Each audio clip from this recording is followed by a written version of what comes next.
अब दिक्कत ये नहीं कि गलती हुई है, दिक्कत ये है कि हर बार कॉस्ट किसने पे की, स्टूडेंट्स ने।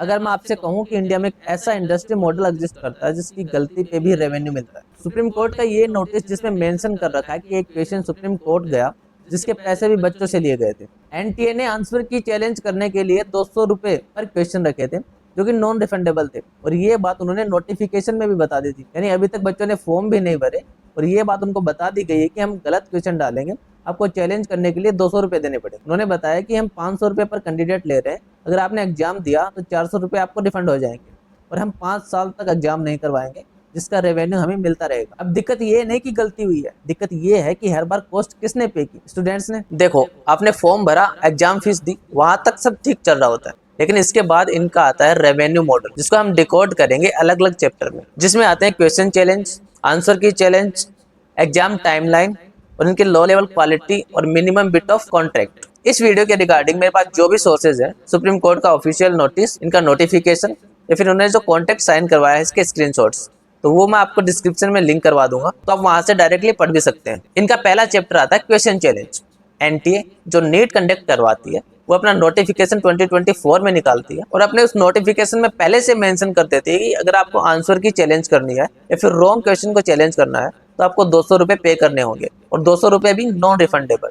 अब इंटरेस्टिंग बात यह है कि अभी स्टूडेंट्स ने फॉर्म भी फिलअप नहीं किया, आज नोटिफिकेशन आया है और नोटिफिकेशन में ये मेंशन कर रहे हैं कि हम गलत क्वेश्चन देंगे, आपको उसको चैलेंज करना है, और चैलेंज करने के लिए भी आपको 200 रुपए फीस पेमेंट करनी है जो कि नॉन रिफंडेबल हो। अगर आपका क्वेश्चन सही है, आपका क्वेश्चन गलत है, आपने सही चैलेंज किया है, तो भी वो आपको रिफंड नहीं हो। मान लो एक क्वेश्चन गलत हुआ और 25,000 स्टूडेंट ने इसको चैलेंज किया।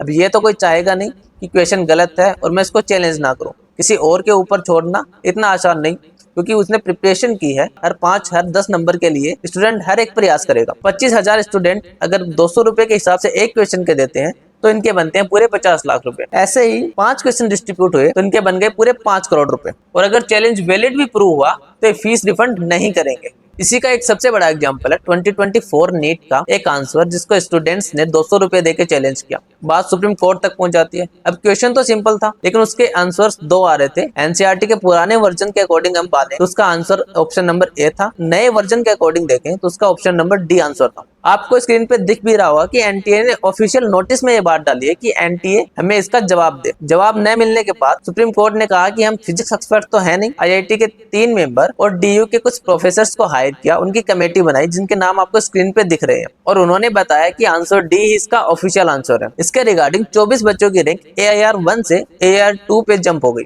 मेन पॉइंट ये है कि एनसीईआरटी प्रिंटिंग की वजह से या फिर एनटीए की गलती की वजह से सुप्रीम कोर्ट में केस गया, उसका पैसा भी स्टूडेंट्स ने दिया जो कि नॉन रिफंडेबल था।